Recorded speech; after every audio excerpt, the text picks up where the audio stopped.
SMK bisa, SMK hebat, vokasi kuat menguatkan Indonesia, dari SMK untuk Indonesia maju. Sahabat SMK, semoga tetap semangat ya. Saya akan terus melanjutkan untuk mengulik keputusan Mendikbudristek nomor 56/M/2022. Sekarang kita akan melihat pada topik terkait dengan mekanisme implementasi kurikulum merdeka. Masih dalam satu keputusan menteri, ini bagian daripada keputusan menteri, yaitu tentang mekanisme implementasi kurikulum merdeka. Kita akan coba lihat satuan pendidikan yang memilih kurikulum merdeka. Jadi ada 3 pilihan di awal: kurikulum 2013, kurikulum 2013 dengan penyederhanaan, dan kurikulum merdeka. Pada saat satuan pendidikan memilih menggunakan kurikulum merdeka pada tahun pelajaran 2022-2023, dan ada juga prosedur yang harus dilalui, yaitu mendaftar ya di laman atau di situs yang sudah ditetapkan melalui dengan login menggunakan SIM PKB kepala sekolah. Maka kemudian satuan pendidikan nanti akan bisa melaksanakan atau memilih mengimplementasikan kurikulum merdeka, atau disingkat dengan IKM, implementasi kurikulum merdeka. Jadi ada 3, sahabat SMK. Yang pertama, menerapkan beberapa bagian dari prinsip kurikulum merdeka tanpa mengganti kurikulum satuan pendidikan. Misalnya, menerapkan proyek penguatan profil pelajar Pancasila sebagai kokurikuler atau ekstrakurikuler dengan konsekuensi menambah jam pelajaran. Menerapkan pembelajaran sesuai dengan tahap capaian peserta didik atau pembelajaran terdiferensiasi berdasarkan asesmen formatif diagnosis. Kemudian menerapkan kegiatan bermain belajar berbasis buku bacaan anak di PAUD ya. Itu kalau untuk anak di PAUD seperti itu. Yang lainnya tentunya ini pilihan yang pertama atau model pertama ya. Kalau di dalam pendaftaran itu disebut dengan mandiri belajar ya. Ini yang pertama. Jadi sekali lagi masih menggunakan kurikulum lama, tetapi sudah adanya sentuhan-sentuhan kurikulum merdeka ya, atau sentuhan-sentuhan dari regulasi terkait dengan merdeka belajar ya. Diantaranya adalah profil pelajar Pancasila, kemudian pembelajaran berdiferensiasi, kemudian sudah menggunakan asesmen diagnosis ya, atau diagnostik ya. Yang kedua, menerapkan kurikulum merdeka dengan menggunakan perangkat ajar yang sudah disediakan oleh pemerintah pusat. Ini disebut dengan mandiri berubah ya. Jadi sudah menggunakan kurikulum merdeka tetapi dengan menggunakan perangkat ajar yang sudah disediakan oleh pemerintah pusat. Apakah tidak boleh dikembangkan? Saya pikir boleh ya.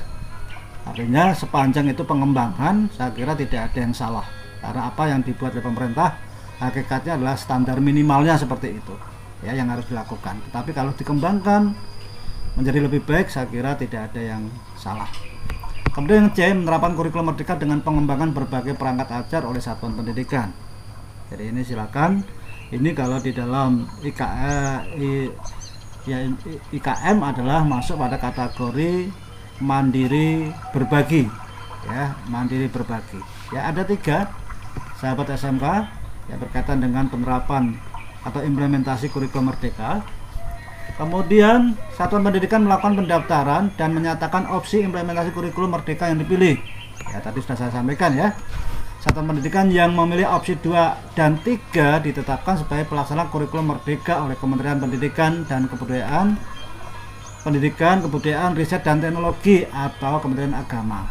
Jadi kalau opsi 2 dan 3 maka sudah masuk pada kategori menerapkan kurikulum merdeka. Pemerintah melakukan penyesuaian dapodik pada satuan pendidikan yang sudah ditetapkan sebagai pelaksana kurikulum merdeka. Ya, jadi nanti akan ada hubungannya dengan Dapodik ya. Jadi pendaftaran ini sangat terkait dengan hubungannya dengan Dapodik ya. Itu kemudian evaluasi kurikulum pada satuan pendidikan pelaksana kurikulum merdeka. Kita lanjutkan saja. Evaluasi kurikulum pada satuan pendidikan pelaksana kurikulum merdeka merupakan serangkaian kegiatan terencana dan sistematis dalam mengumpulkan dan mengolah informasi dan data yang valid dan reliabel. Evaluasi kurikulum pada satuan pendidikan pelaksana kurikulum merdeka bertujuan untuk menguji efektivitas, efisiensi, relevansi, dan kelayakan rancangan dan implementasi kurikulum dan pembelajaran pada satuan pendidikan pelaksana kurikulum merdeka. Ya, ini kegiatan berkaitan dengan evaluasi kurikulum. Hasil evaluasi dapat dijadikan referensi dalam memperbaiki dan menentukan tindak lanjut pengembangan kurikulum pada pelaksanaan kurikulum merdeka. Evaluasi dilakukan terhadap komponen kurikulum pada satuan pendidikan pelaksana kurikulum merdeka, yaitu ya, bagaimana struktur kurikulumnya, bagaimana capaian pembelajarannya, bagaimana pembelajaran dan asesmennya, bagaimana penggunaan perangkat ajar, dan bagaimana implementasi dari kurikulum operasional satuan pendidikan. Kemudian evaluasi pembelajaran pada satuan pendidikan pelaksana kurikulum merdeka dilaksanakan oleh Kementerian Pendidikan, Kebudayaan, Riset, dan Teknologi, dan dapat melibatkan beberapa pihak ya, baik itu Kementerian Agama, Dinas Pendidikan, Komite, Dewan Pendidikan, dan masyarakat. Kemudian satuan pendidikan pelaksana kurikulum merdeka melakukan evaluasi pembelajaran secara mandiri dan berkala. Jadi sahabat SMK, itu serangkaian dari isi keputusan Menteri Pendidikan, Kebudayaan, Riset, dan Teknologi nomor 56/M/2022 yang tentunya perlu kita pahami karena ini menjadi dasar kegiatan kita dalam menyiapkan untuk memasuki tahun pelajaran atau tahun ajaran 2022 tahun 2023. Kemudian ini ditutup untuk keputusan ini adalah Menteri Pendidikan, Kebudayaan, Riset, dan Teknologi Republik Indonesia tertanda Nadiem Anwar Makarim ya.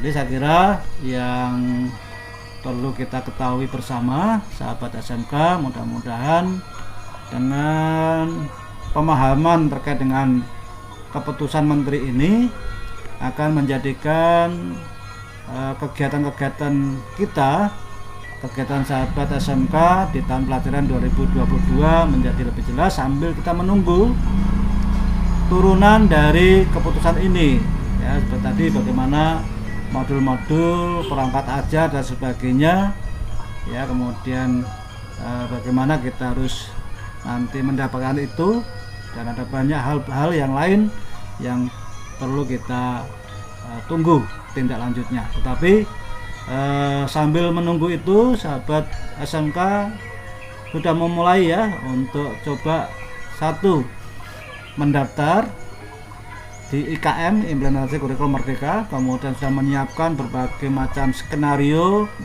kemudian tentunya harus berkoordinasi, berkomunikasi secara internal ya dengan eksternal juga. Kalau SMK tentunya eksternalnya dengan seluruh jajaran guru maupun tenaga kependidikan yang mensupport itu, dan kalau eksternalnya tentunya dengan berbagai stakeholder ya, baik itu industri maupun juga mitra sekolah yang lain. Demikian, semoga bermanfaat.